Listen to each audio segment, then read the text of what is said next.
අධිකරණ ශාලාව ඇතුලේ විනිසුරුවරයා ඉදිරි පටදම පිස්තෝලයකින් පිටවුණු උණ්ඩ කිහිපයක් මුළු රටම භීතියෙන් සලිත කළා.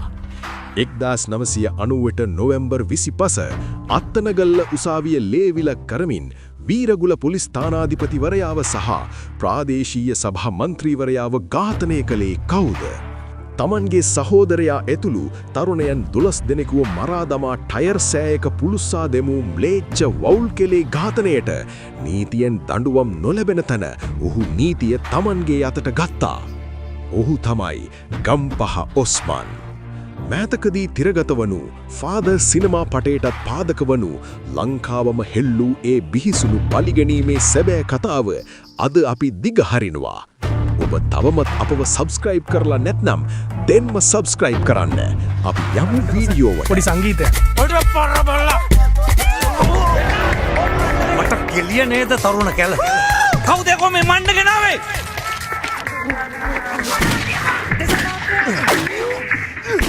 විජේසල මෙහි යන්න ඕනේ. සර්ලගේ ප්ලෑන් වලට වැඩ කරන්න ගිහින් තමයි අර සිපයියෙක් අයියෙක් වෙලා ඉන්නේ සර්. සර් ඔන්න පාක නෝන ඔන්න වන්ද. ඕකෝ දන්නෝ. ඔබස් දෙකෙන් බලලා 62කින් හිතන එක. පාවපට භූමිල පංජතිල පොරන්දම පංජතිල පොරන්දම. එතකොට මට පුළුවන් කොපි ඔක්කොම වවුල් කලේ දොරටුවෙන් ස්වර්ගයට යවන්න. කතාව පටන් ගන්නේ 1990 පෙබරවාරි 27 වෙනිදා මධ්‍ය රාත්‍රියේදී. මුළු රටම 80ට 89 භීෂණයෙන් බැටකමින් තිබුණු කාලයක්. එදා රෑ වෑන් එකකින් ආපු පොලිස් ඇඳුමට සමාන ඇඳුම් ඇඳගත් පිරිසක් ගම්පහ ප්‍රදේශයේ ගෙවල් කිහිපයකට කඩා වැදුනා. රතු ගාමිණී නොහොත් අනුර ජයලත්, පාසල් සිසුන් වූ හේම ජයමංගලිකා සහ ජනක මායාදුන්න ඇතුළු 12 දෙනෙකුව ඔවුන් බලහත්කාරයෙන් පැහැරගත්තා. මේ පිරිස අරන් ගියේ වවුල් කෙලේ කියන පාළු ප්‍රදේශයට. එතනදි සිද්ධ වුණේ හිතාගන්න බැරි තරම් අමානුෂික දෙයක්. එකින් එකාගේ නම අහලා ඒ අසරණ තරුණ තරුණියන්ගේ ඔළුවටම වෙඩි තියලා ඔවුන්ව ඝාතනය කළා. ඒත් මේ මරණ වරන්තුවෙන් එකම එක්කෙනෙක් බේරුණා. ඒ තමයි රතු ගාමිණී. වෙඩිවැදි වෙටුණු ඔහු මියගිය බව සිතූ ඝාතකයන් සිරුරු ටයර් සෑයක දමා පුලුස්සා පිටව ගියා. පණ බේරාගත් ගාමිණී නිරුවතින්ම අසල නිවසකට ගිහින් සරමක් ඉල්ලාගෙන සැඟවුණා. ඔහු තමයි පසුව මේ සියලු අපරාධකාරයන්ගේ රෙදි කෙලව්වේ. මේ අපරාධය පිටුපස හිටියේ වීරගුල පොලිස් ස්ථානාධිපති ධම්මික ප්‍රසන්න සහ ඔහුට දේශපාලන හයිය දුන්න ඔහුගේ මාමණ්ඩියා වුණු මයිකල් විජේසේකරයි. මේ ඝාතනය වුණු තරුණයන් අතර ගම්පහ ඔස්මාන්ගේ සහෝදරයා මිල්ඩ්‍රොයි ගුණසේකරත් හිටියා. නීතිය ඉදිරියට මේ අපරාධකාරයන්ව ගෙනාවත් ඔවුන්ට දේශපාලන හයිය තිබුණා. ඔස්මන් ඒ වෙනකුට හිටියේ ජපානයේ. තමන්ගේ සහෝදරයාව මරාපු අයට නීතියෙන් දඬුවම් ලැබෙන්නේ නැති බව තේරුම් ගත්තු ඔස්මන් රහසිගතව ලංකාවට එන්න තීරණය ගත්තා. ඔහු ආවේ තමන්ගේ මිතුරෙකුගේ පාස්පෝර්ට් එකකින්. ඔහුගේ එකම අරමුණ වුණේ තම සහෝදරයා ඇතුළු පිරිස මරා දෙමු අයට මරණයම දායාන කිරීමයි. 1991 නොවැම්බර් 25 අත්තනගල්ල උසාවිය එදා සාමාන්‍ය විදියට වැග කටයුතු කරමින් තිබුණා.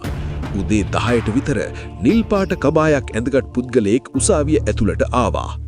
කිසිවෙක් සැක කළේ නැහැ මේ එන්නේ ලංකාවේ උසාවි ඉතිහාසය වෙනස් කරන පුද්ගලයා කියලා. එකවරම ගිගුම් දුනු වෙඩිහඬින් මුළු උසාවියම පිරී ගියා. මයිකල් විජේසේකර උසාවිය පිටතිද්ද පොලිස් ස්ථානාධිපති ධම්මිකව උසාවි කූඩුව අසලදී ඔස්මන් විසින් වෙඩි තබා ඝාතනය කළා. විශේෂම දේ තමයි වෙඩි තැබීමෙන් පස්සේ ඔස්මන් විනිසුරුවරයා දෙස බලා හිස නමා ගෞරව කරලා සමා වෙන්න ස්වාමීනි කියන්නා වගේ එතනින් ඊටාම සංසුණුව නික්මන යාමයි. මිනිමරු පොලිස් නිලධාරියා මියගිය ආරංචියට ගම්පහ ජනතාව රතිඤ්ඤාපත්තු කරලා කිරිබත් කෑවා කියලා ඉතිහාසයේ සඳහන් වෙනවා. අත්තනගල්ල උසාවියේ ද්විත්ව ඝාතනයෙන් පස්සේ ඔස්මන් නැවතත් රහසිගතවම ජපානයට පැන ගියා. නමුත් වසර කිහිපයකට පසු වීසා ගැටලුවක් නිසා ඔහුව ජපානයේදී අත්අඩංගුවට පත් වෙලා නැවත ලංකාවට පිටුහල් කරුණා.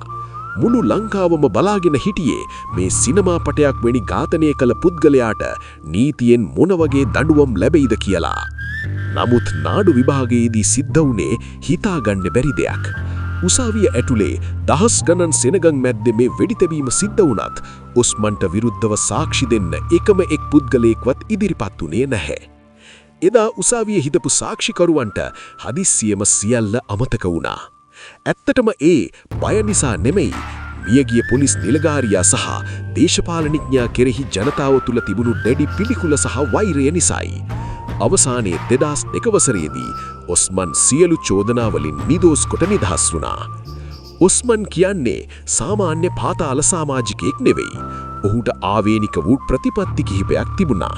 ගම්පහ අවට ප්‍රදේශවල කුඩු ජාවාරම කරුවන්ට සහ ස්ත්‍රී දූෂකයන්ට කියන්නේ ඔස්මන් මාරයක්.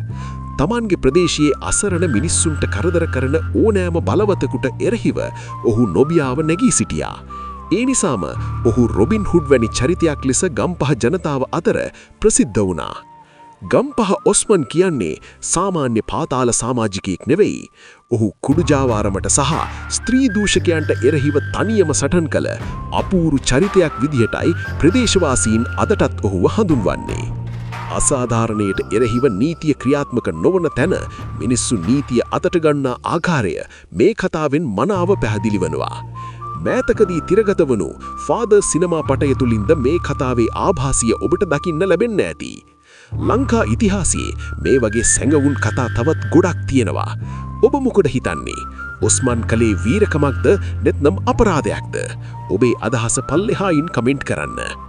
අතීතයේ මේ වගේ තවත් ඔබ නොදන්නා රහස් දැනගන්න කැමති නම් අපේ කමෙන්ට් තීරුවේ සටහන් කරන්න.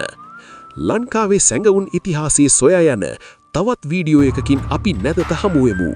මෙවැනිම විස්මිත සහ ගවේෂණාත්මක තොරතුරු දැනගන්න අපේ channel සිලෝන් නාලිකාව දැන්ම subscribe කරලා bell icon-යත් ක්‍රියාත්මක කර තබා ගන්න. ඒ වගේම මේ වටිනා තොරතුරු ඔබේ විතුරන්ට දැනගන්න වීඩියෝව share කරන්න. තවත් මෙවැනිම කුතුහලයේ පිරි වීඩියෝ එකකින් නැවත හමු වෙමු.